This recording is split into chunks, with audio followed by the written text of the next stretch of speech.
की शुरुआत करते हैं। व्हाइट हाउस में आज प्रधानमंत्री नरेंद्र मोदी और डोनाल्ड ट्रंप ने द्विपक्षीय वार्ता के बाद साझा प्रेस कॉन्फ्रेंस की, जिसमें कई बड़ी घोषणाएं की गई हैं। पीएम मोदी ने मानव तस्करी के खिलाफ जोरदार हमला बोला है। प्रधानमंत्री ने कहा कि उनकी बड़ी लड़ाई मानव तस्करी को प्रोत्साहित करने वाले इकोसिस्टम के खिलाफ है। उन्होंने ये भी आश्वासन दिया कि अमेरिका में अवैध तरीके से रह रहे भारत के लोगों को वो वापस लेने को तैयार है। इसके अलावा भारत अमेरिका ने अपने द्विपक्षीय व्यापार को 2030 तक दोगुने से भी अधिक बढ़ाकर $500 बिलियन तक पहुंचाने का लक्ष्य रखा है। पीएम ने कहा कि दोनों देश की टीमें पारस्परिक रूप से लाभकारी व्यापार समझौते को अंतिम रूप देने के लिए काम करेंगी। तो वहीं ट्रंप ने प्रधानमंत्री मोदी को खुद से बेहतर नेगोशिएटर बताया। प्रधानमंत्री नरेंद्र मोदी ने रूस यूक्रेन के बीच युद्ध के समाधान के लिए एक बार फिर शांति प्रिय रास्ता अपनाने पर बल दिया। उन्होंने इसके लिए राष्ट्रपति डोनाल्ड ट्रंप के प्रयासों की सराहना की।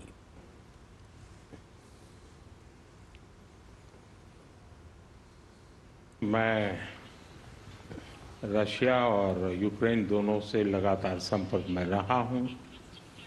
मैं स्वयं भी दोनों देश की मुलाकात कर चुका हूं। बहुत से लोगों का एक भ्रम है कि भारत न्यूट्रल है। मैं साफ करना चाहता हूं, भारत न्यूट्रल नहीं है। हमारा अपना एक पक्ष है और हमारा पक्ष है शांति, पीस। और मैंने इसी एक हमारे सिद्धांत को लेकर के राष्ट्रपति पुतिन की हाजिरी में मीडिया के सामने स्पष्ट रूप से कहा था कि युद्ध का समय नहीं है। और आज भी मेरा कन्विक्शन है कि युद्ध के मैदान में समस्याओं के समाधान नहीं निकलते हैं, अल्टीमेटली वार्ता के टेबल पर ही होते हैं। और भारत का लगातार प्रयास रहा है कि दोनों लोग जिसमें मौजूद हो वैसे फोरम में बातचीत होगी, तब कोई रास्ता निकलेगा। राष्ट्रपति ट्रंप जो प्रयास कर रहे हैं, मैं उनका स्वागत करता हूं, समर्थन करता हूं और मैं चाहता हूं कि राष्ट्रपति ट्रंप हो सके उतना जल्दी सफल हो ताकि दुनिया में शांति के रास्ते खुले। और वहीं प्रधानमंत्री नरेंद्र मोदी और अमेरिका के राष्ट्रपति डोनाल्ड ट्रंप के बीच द्विपक्षीय बैठक हुई और इस बैठक में तमाम नीतिगत फैसले भी लिए गए। इस बैठक के तमाम मायने भी निकाले गए और साफ तौर पर तमाम ऐसे बिंदु रहे हैं जिस पर बातचीत आगे बढ़ी है। तो द्विपक्षीय बैठक में तमाम अहम फैसले लिए गए हैं और इस मुद्दे पर पत्रकारों के सवाल पर राष्ट्रपति ट्रंप ने पीएम मोदी को महान नेता बताया। उन्होंने कहा कि उनके मित्र आए हैं जिनसे मिलकर खुशी हो रही है। डोनाल्ड ट्रंप ने कहा कि भारत और अमेरिका के बीच गहरी मित्रता और एकता है। उन्होंने कहा कि अमेरिका भारत को तेल और गैस देगा। पीएम मोदी ने राष्ट्रपति ट्रंप को 140 करोड़ भारतीयों की ओर से जीत पर बधाई दी। पीएम मोदी ने कहा कि ट्रंप के पहले कार्यकाल में भारत और अमेरिका की प्रगाढ़ता नई ऊंचाइयों पर पहुंची थी। अब दोनों देश मिलकर इसे और आगे बढ़ाएंगे। उन्होंने कहा कि उन्हें खुशी है कि ट्रंप ने यूक्रेन मुद्दे पर पहल की है। उन्होंने कहा कि वे इसका समर्थन करते हैं। उन्होंने कहा कि भारत तटस्थ नहीं बल्कि हमेशा शांति का पक्षधर रहा है और इस मुद्दे को बातचीत के जरिए सुलझाया जाना चाहिए। बांग्लादेश के मुद्दे पर राष्ट्रपति ट्रंप ने कहा कि प्रधानमंत्री मोदी उसका ख्याल रखेंगे। पीएम मोदी ने कहा कि वे अमेरिकी राष्ट्रपति की तरह ही देश हित को सर्वोपरि रखते हैं। उन्होंने कहा कि डोनाल्ड ट्रंप के दूसरे कार्यकाल के दौरान भारत अमेरिका संबंध को मजबूत करने के लिए दोगुनी गति से काम किया जाएगा। उन्होंने कहा कि भारत और अमेरिका की शक्ति विश्व कल्याण के काम आएगी।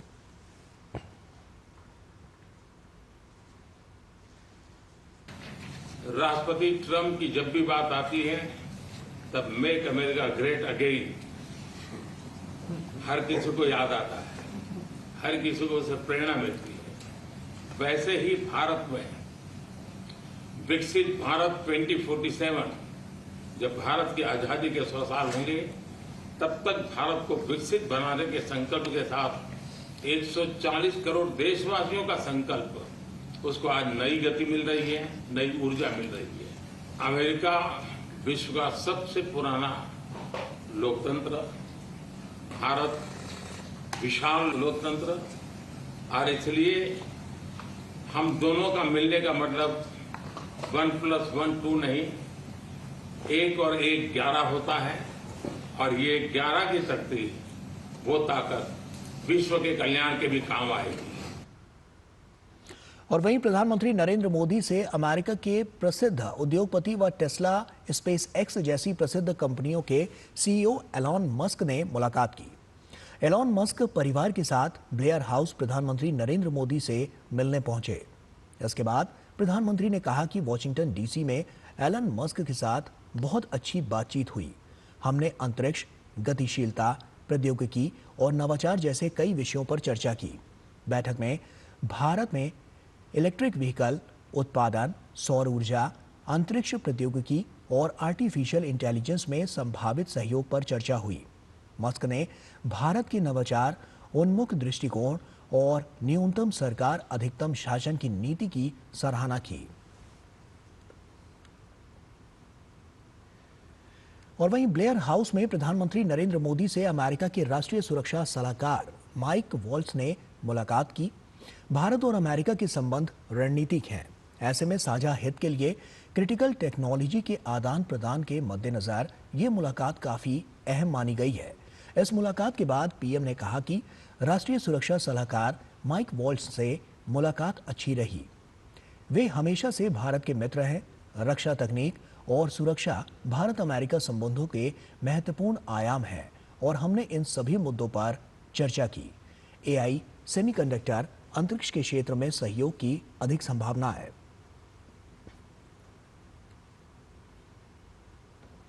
अमेरिकी उद्यमी और राजनीतिज्ञ विवेक रामास्वामी से भी मुलाकात करेंगे और भारत मूल के विवेक रामास्वामी के साथ प्रधानमंत्री मोदी ने द्विपक्षीय बैठक की। काफ़ी महत्वपूर्ण ये पूरी मुलाकात, और इसमें भी तमाम बिंदुओं पर चर्चा की गई है। मणिपुर के मुख्यमंत्री बीरेन सिंह के इस्तीफे के बाद राज्य में राष्ट्रपति शासन लागू कर दिया गया है। राज्य के सीएम एन बीरेन सिंह ने 9 फरवरी को इस्तीफा दिया था, जिसके बाद राज्यपाल अजय भल्ला ने राज्य में राष्ट्रपति शासन लागू करने की सिफारिश की। राज्यपाल ने राष्ट्रपति द्रौपदी मुर्मू को राज्य से संबंधित एक रिपोर्ट भेजी। प्राप्त रिपोर्ट और अन्य सूचनाओं पर विचार करने के बाद राष्ट्रपति ने राज्य में राष्ट्रपति शासन लगाने का फैसला किया और अब संविधान के अनुच्छेद 356 द्वारा प्रदत्त शक्तियों के तहत मणिपुर राज्य में राष्ट्रपति शासन लागू कर दिया गया है।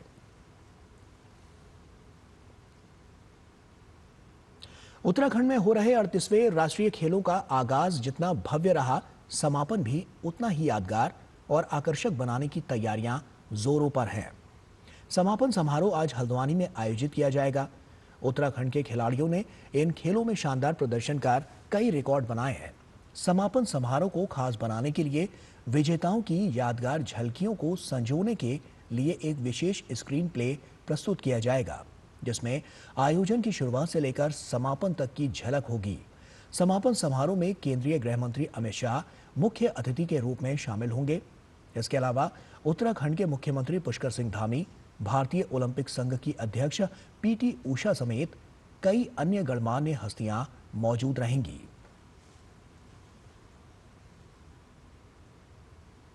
बहुत ही भव्य समापन यहाँ पे इसका होगा हल्द्वानी इंटरनेशनल स्टेडियम में, और माननीय मुख्यमंत्री जी ने स्वयं इसकी 2 बार समीक्षा तो यहीं पे आके की है, बाकी वो फ़ोन पे भी लगातार इसका अपडेट लेते रहते हैं। और माननीय मुख्यमंत्री जी ने कहा कि इसमें पूरे बेसिकली उत्तराखंड को, कुमाऊं को लगना चाहिए कि ये उनका कार्यक्रम है। उसी तरीके से हमने इन्वाइट्स भी भेजे हैं, सभी जिलों में हमारे इन्वाइट्स गए हैं। हमारे जो स्वयं सहायता समूह हैं उनके महिलाएँ यहाँ पर आएंगी, हमारे यंग एथलीट्स हैं वो यहाँ पर आएंगे, और सभी को इन्वाइट्स भेजे जा चुके हैं।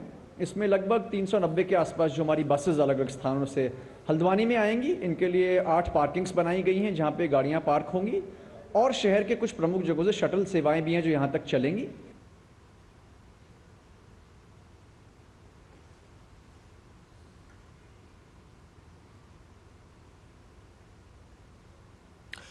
और अमेरिका के दौरे पर प्रधानमंत्री नरेंद्र मोदी हैं और ऐसे में विदेश मंत्रालय का इस पर क्या कुछ कहना है, आइए सीधे वहां का रुख करते हैं। काफी महत्वपूर्ण बातें यहां से निकलकर सामने आ External Affairs.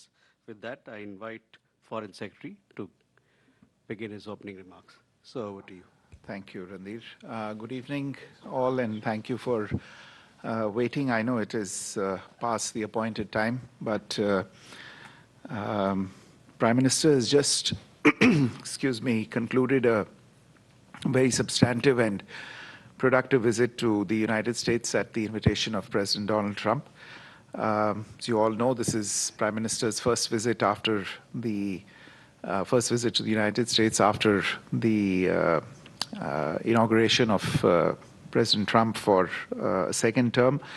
And as I had mentioned earlier as well, the fact that this visit is taking place within just 3 weeks and a bit of the inauguration is a signal of the priority that both leaders attach to the India-US relationship.